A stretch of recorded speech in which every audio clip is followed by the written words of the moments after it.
Yeah. What it do? Yes, sir. This is your boy Roy back at it with the back end of this. And please excuse the ugly face right now. I need to get my face trimmed up.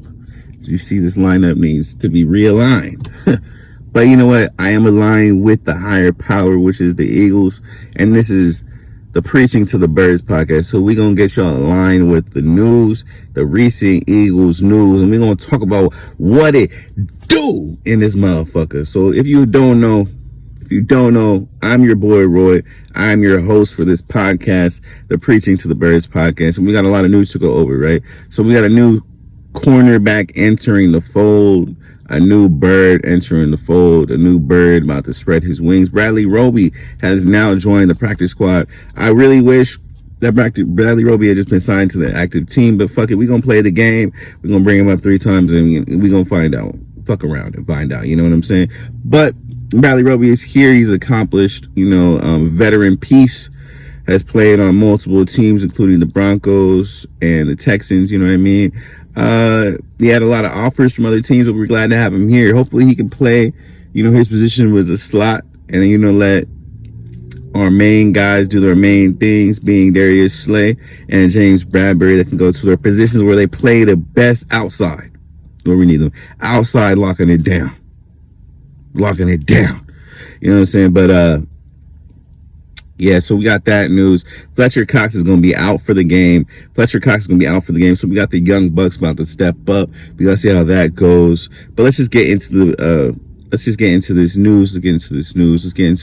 For this Eagles versus Rams game on the 8th, October 8th. Let's get into it. Let's get into the key notes. Man, look, I ain't gonna even lie to y'all, man. I was trying to record this motherfucking video with no AC on this motherfucker. I said, fuck that. It's too hot. I said, fuck that. I'm just gonna have to speak loudly, so I hope y'all niggas hear me, okay? California heat ain't no joke, and I ain't trying to sweat like a bunny, you feel me? I'm not trying to sweat like a bunny. So let's go over these keynotes. Before we get into the keynotes, I gotta go over the injury report. So, this is your boy Roy reporting to duty. The injury report. So Britton Covey, he did not participate simply because he has a concussion protocol. We're hoping that my man's is feeling good for the game. If he is not in the game, then we will be seeing probably Boston Scott or Devontae Smith. Maybe a little Olamide Zaccheaus. I would love to see Zaccheaus in the game, personally. That's my personal pick for that. But if it doesn't happen, I just want somebody that does not fumble the ball. Greg Ward is not the person that will not fumble the ball. We can practice squad his ass up if need be. Next person on the list, I'm going out of order, but Marlon T has a tricep. He did not participate in practice. I'm not really too worried about that. Full participation, good news. We're going to get into full participation. Good news. Sidney Brown, not Sidney Jones, Sidney Brown is a full participant. Oh, sorry, my bad. Sidney Brown is a limited participant in practice. You know what I'm saying? The hamstring injury. Hopefully we get to have him back. He's been practicing in the slot position, so that's important for us.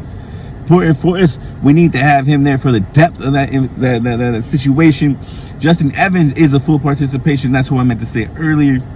And my man's, he ain't the best, but look, we missed him last week, so I'm glad to see he's back in action, baby, for at least full participation with the neck.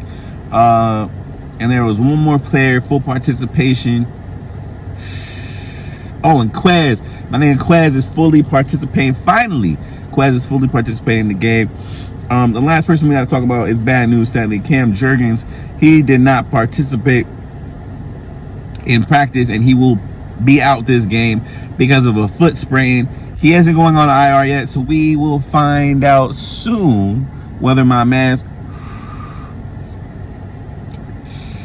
is going to get the opportunity to play next week or the week after or whatever. But Sewell Pettis seemed to be ready for the situation. Kelsey is saying good words about him, saying that, Sua Opeta has grown over the years. Sua Opeta putting confidence in the world about himself, saying, well, although, me playing Aaron Donald, I'm glad I get to really, suit up against. I'm paraphrasing like a motherfucker. He didn't really say it like that, but you get it.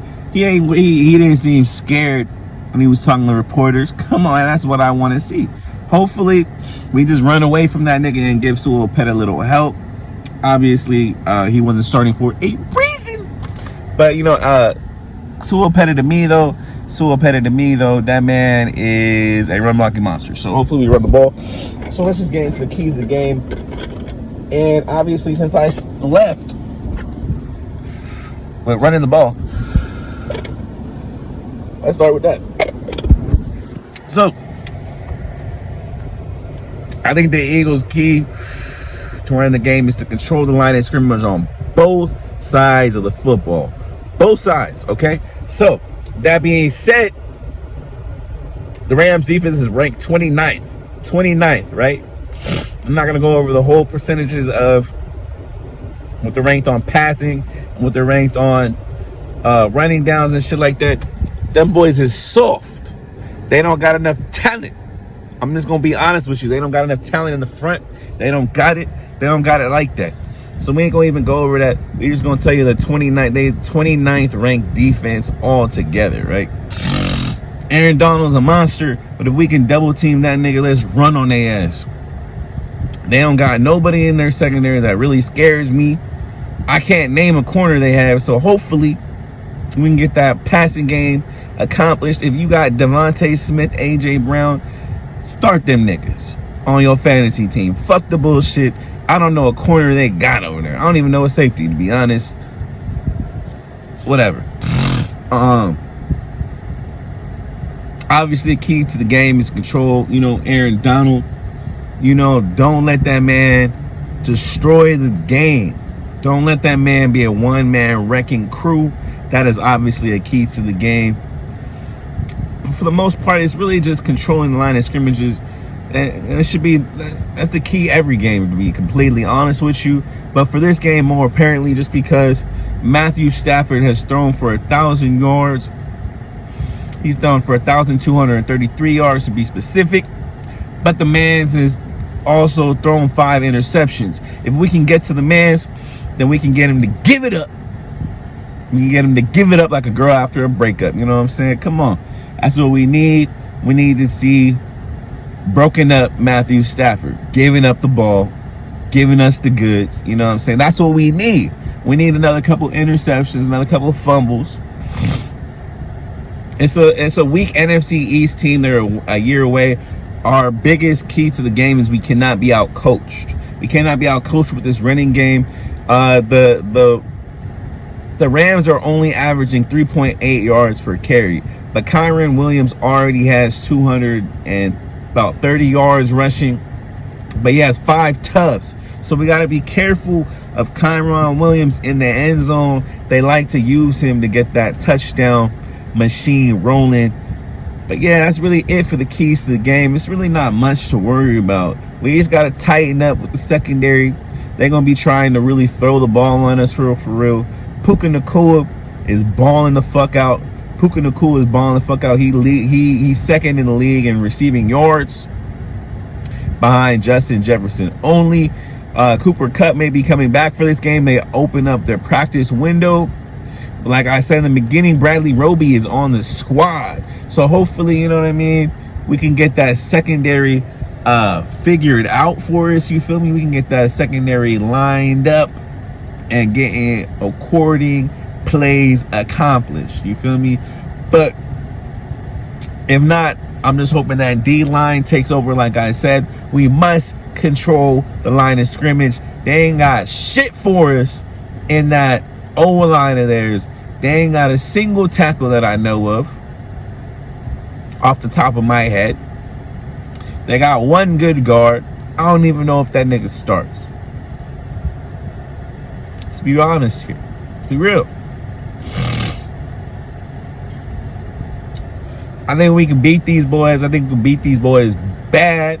It just depends on our passing defense. I don't think they can run on us. Like I said, they only got 3.8 yards of rushing per clip. But hey, and Sean McVay they trust, so we cannot be out coached. We have to control their running game. We have to control the line of scrimmage. If we do those things, make them one-dimensional, make sure Matthew Stafford has to pass the ball, and we can have some good coverage on them boys while he's passing the ball. Because Puka Nacua and Cooper Kupp, them boys is dogs. We got to make sure we can lock them down. But if we can lock them down, it should be pick season, boy. I'm be at the game. I'm hoping for a fucking easy victory. If y'all see me there, so let's say what's up. Let's get on the camera together. Let's do some shit. I want to drink, smoke with you. What's the deal? I'm your boy, Roy. Let's go. It's Eagles week. I get to go see my Eagles, man. You know I'm fucking ecstatic, fucking excited, bro. Like, I can't wait to go see my Eagles play again. Peace out.